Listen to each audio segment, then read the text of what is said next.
Art Williams has spoken to many business groups throughout the years. The following speech was delivered to the 1987 National Religious Broadcaster Convention and has become a classic example of Art's philosophy on winning in business.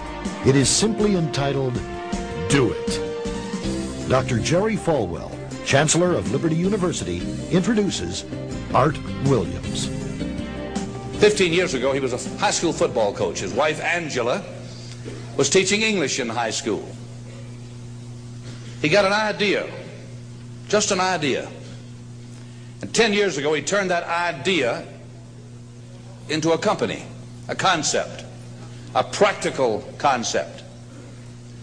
10 years have passed. 150,000 people work for him now. Last year, he sold $77 billion worth of insurance. This year, $100 billion. That is more than Prudential and New York Life, number 1 and 2, combined in 10 years. He's from Monroe, Georgia. He has the dialect to prove it. He this year will sell $100 billion worth of insurance and revenues $2.5 billion. And he's just now beginning to dream, to plan, to go. Art and Angela Williams have 2 precious children, Art the third and April, their daughter. He is chairman of the inner council, the inner circle of our ministries, and a personal and a dear friend. He is a born-again Christian, as each of his family members, but he's an entrepreneur. And Dr. Armstrong has asked him to come tonight and talk to you about what he knows most and best about. And having been in one of his sales meetings last Thursday in Palm Springs, you know, I usually go out preaching and I try to wake up religious morgues, and most of the places, a lot of the places I go don't need a revival, they need a resurrection. But he asked me to speak to his group of national sales directors, and I had to work hard at getting up where they were and not appearing as a backslidden preacher. This man, I repeat, is the leading entrepreneur in America and a friend of NRB, and I introduce you to you, Mr. Art Williams.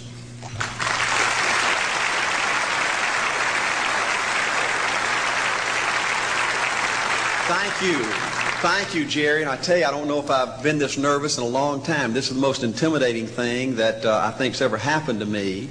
An old dumb South Georgia football coach speaking to a bunch of TV personalities like many of you, many great evangelists in the audience, and who put me between Falwell and Swaggart on the same night just totally blows me away. But I'll try to give it my best shot. I was asked to talk to you about how to win in business. I think it's a good subject for you to think about, because I believe business in America is in a crisis situation today. All you have to do is read the paper and every month see our trade deficit, and it's just a very depressing situation. And to speak to you about how to win in business, there's a lot of obvious things I could talk about. You first have to find a need. You've got to fill a need for a consumer out there. You've got to have a market. You've got to have somebody to sell your product or your service to. You've got to, if you really want to get big and win big, you've got to have a uniqueness. There's got to be something a little bit different from you than all the competition out there. But by far the most important thing you've got to have to win in business in these United States today is a very unique kind of mental toughness. I believe the difference in winning and losing in the free enterprise system is so small, it's almost too scary to talk about. You can do 99% of the things right in business, and yet if you don't possess what I call that winning edge, that mental toughness, folks, it's impossible to win.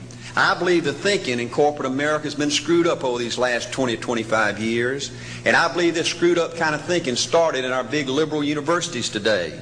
I believe a college degree in business from most universities today is not worth the paper it's written on. I just had a son graduate from the University of Georgia a few months ago. The reason I think that is because most of these professors in most of these universities today hadn't got enough common sense to get in out of the rain. They don't have any idea what it takes to win out there in the real world. They deal in a bunch of theory. These people have tried to fill up corporate America with this kind of thinking. These are the special people. If you're born rich, if you're born on the right side of the track, they rule you, the privileged class in America. If you're born poor from an average, ordinary background like I came from, they say you're supposed to give up all your big dreams and all your big ambitions and all your big hope. If you have a high IQ, they rule you brilliant. If you have an average IQ like me, they say you ought to drive a truck or be a janitor. Well, bull. Hey, that ain't the way. That ain't the way it is, and that ain't the way it ever was. They ain't nobody ever designed a test, nor will they design a test that can measure the heart of a man or a woman. The things that are unique to winning in business in America today are not outside artificial things like IQs, college board scores, college degrees, and stuff like that. The key to winning in these United States is what's inside a person. It's your integrity. It's your people abilities. It's your character. I believe in developing this winning edge. I've got 10 or 12 points that I won't be able to go over with you tonight, but let me just give you a flavor of what I think you've got to do to succeed in these United States. Number one, you've got to get excited. Folks, I don't believe anybody will ever tell you anything more important than this in winning in these United States. 90+% of winning in anything you try to do in America today, you've got to be excited. People in America won't follow or believe in a negative, dull, disillusioned, frustrated, dadgum crybaby. People want people that are positive and excited and enthusiastic and tough. The greatest definition I ever heard, I thought about this 10 million times when I wanted to quit along the way of a winner. This guy said almost everybody in America can stay excited for 2 or 3 months. A few people can stay excited for 2 or 3 years. But a winner will stay excited for 30 years or ever how long it takes to win. Another key to building this winning edge and this mental toughness is you've got to become a dreamer again. You know, I'm a Methodist, and we just changed ministers a few weeks ago, and our new minister came in, and the church was just packed. And the first thing he said, well, it looks like everybody came out to see the monkey perform. And the second thing out of his mouth, he said, for a church to be a great church, you got to have a dream. If you don't have a dream, you're dead. And boy, I sat up and I said, man, me and this guy are going to get along good because he knows what he's talking about. See, folks, I believe in order to win, you got to feel good about yourself. When I was coaching football for 7 years back in Georgia, and I had a paddle in my coaching office, and it was about this thick and this long. And in the fat end, I had little holes bored in it so you could really get some speed and blister their little butt, you know, when they misbehaved. And I had a rule on my football team that if any kid said, I can't, if any football player heard one of my football players said, I can't, he got to bring him in the coach's office and give him 3 licks. And it took me about a month to get all that thinking out of my players every year, you know. And I'd have football players knock on my door at recess and at lunch and after school. And he said, Coach, he said it. Coach, he said it. And I'd make that kid bend over and I'd give that other kid the board. He'd bust him 3 times. And folks, it didn't take long. You couldn't create a word game to get one of my kids to say I can't. Bring it home a little bit more personal. When April and little Art were just this little and could understand words, every time they said I can't, I made them do 3 push-ups. Folks, there ain't nothing you can't do in America if you want to bad enough. Another key in building this winning edge is, folks, you got to stand for something. People in America, the good people in America, are fed up with these dadgum fence sitters and mealy mouths. Corporate America has an especially black eye in business today. Most people in America think you can't find a company. They think you can't find a salesperson that'll tell you like it is and stand behind the word. They think these companies will sell anything, say anything, just to make a sale, just to make a profit. Well, you know what? Folks, if you want to win in the free enterprise system in America today, you got to stand for something. And another point, thank you, is yes, you're going to be controversial. Folks, if you want to win in these United States today, just get ready. You're going to be controversial. The only way not to be controversial is to be average and ordinary. They just call me anything but average and ordinary. Now, I know some of you might say, well, you know, I don't think I like Art Williams. You know, he sounds like an old tough butt to me. Well, folks, I'm telling you, you can be good and tough at the same time. I bet nobody's ever talked to a religious broadcaster like that.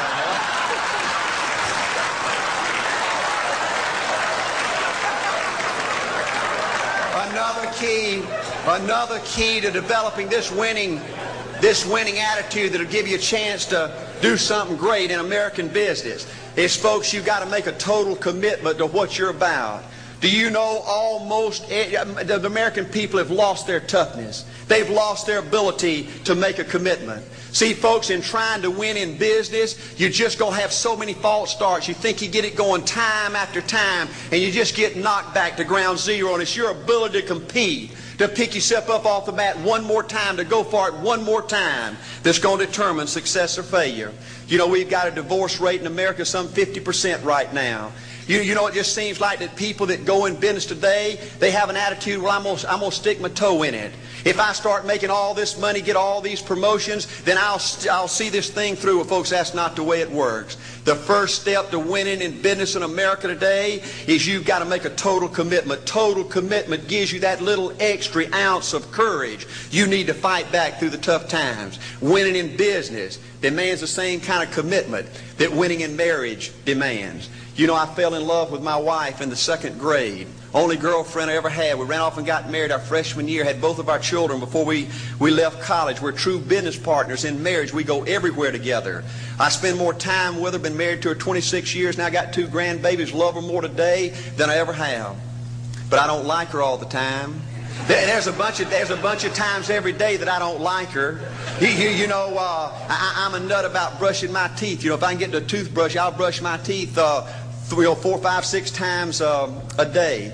And Angela's always forgetting everything, you know. And she always leaves the cap off the toothpaste, you know. And when I go in there to brush my teeth, the cap's off. It's got that hard little crust around the edge. You know, it just burns me more than I can tell you, you know. And I get on Angela's nerves about a lot of things. You know, we were having dinner last week, and every time we get through, Angela kicks me under the table, you know, and gets me back in my room and says, "Art, you ain't got no class." You know, I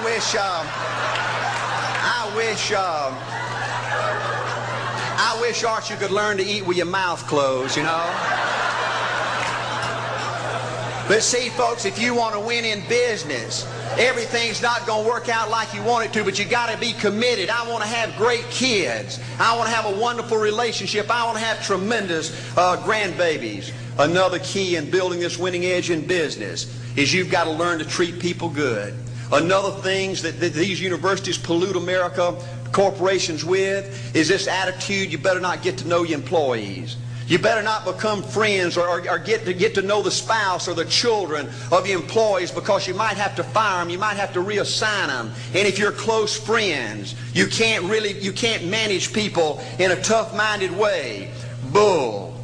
Folks, the only way to manage people and get the most out of people is treat them good. Learn to love them and care about them. Yes, it hurts from time to time, but it's the only way.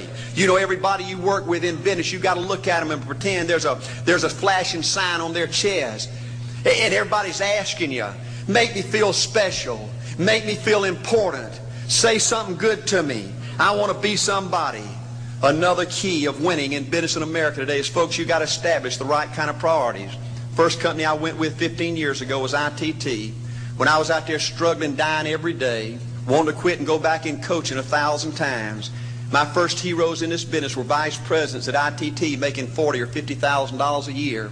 And I said, man, if I could ever get to be that kind of person, it'd be a dream come true. I couldn't want any more out of life. A few years later, I earned the right to get promotions to that level and found so many of my heroes in business, their personal lives were a disaster. They were alcoholics and divorced 3 and 4 and 5 times. I just read an article by the author of In Search of Excellence, and I saw where he says, I can't find evidence of any successful business person in America that's not tunnel vision, that just doesn't give everything to business. Folks, I said back then, 15 years ago, that if that's the price you've got to pay to win in business, it's not worth it. 15 years later, a multimillionaire. Folks, I can stand and preach to you that you can't separate your personal life from your business life. God's got to come first. Your family's got to come second. And business has got to come third. And I believe if you have a lousy spiritual life and a lousy personal life, long range, it's going to be devastating to your business.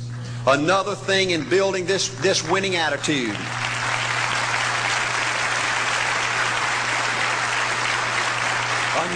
Another thing in building this winning attitude in business. I see tall people make it big in business and short people, dumb people and smart people, fat people and skinny people. But if you cut open the winners in business, I see a heart of a champion. And all these people are competitors and they don't quit.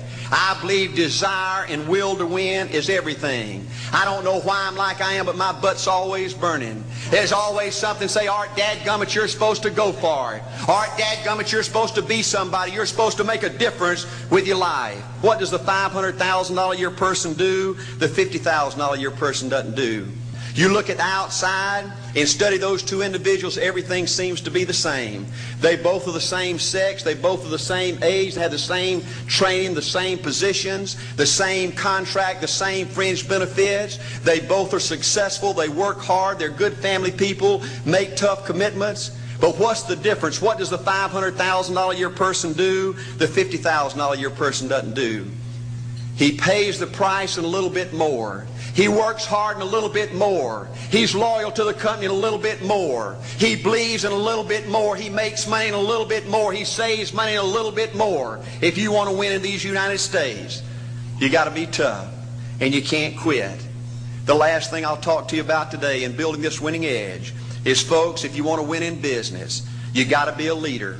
Leadership is everything. You show me anything in these United States that win, I'll show you a leader at work. You show me a successful church, Boy Scout troop, club, football team, business, I'll show you something run by a leader. See, I thought at one time in my life you had to be smart to win. I used to have these smart people that dress so pretty and talk so pretty and use these big words. They just intimidated me. And I said, Art, you can't ever be that good. Why don't you just throw in the towel and go on back and coach football for a living? And I found two things out about smart people. I think it's almost impossible for a smart person to win in business in America today. Because I find smart people spend their whole lifetime figuring things out. They're always trying to figure out an easier way and a quicker way. And another thing I found out about smart people is they just don't get around to doing nothing. And see, somebody like Art Williams, everybody said, well, he can't do it. Hey, somebody like that can't do it. But he does it. See, folks, I want you to know almost everybody in America almost does enough to win. They almost get there. They almost are over the hump. They almost have it going. They almost, in everything they do, almost is a way of life to almost everybody in America. But the winners do it. What do? They do whatever it takes to get the job done. They do it and do it and do it and do it and do it until the job gets done. And then they talk about how great it is to be somebody they're proud of. We need leaders in America who can do it. If you want to become somebody, do it. If you want to go in business for yourself, do it. If you want to become financially independent, do it. I hear too much talk in these United States. Everybody can talk a good game. We need people in America who can do it. I go all over this country with A.L. Williams, and I have people say, Art, you can count on me. Wonderful. Just do it.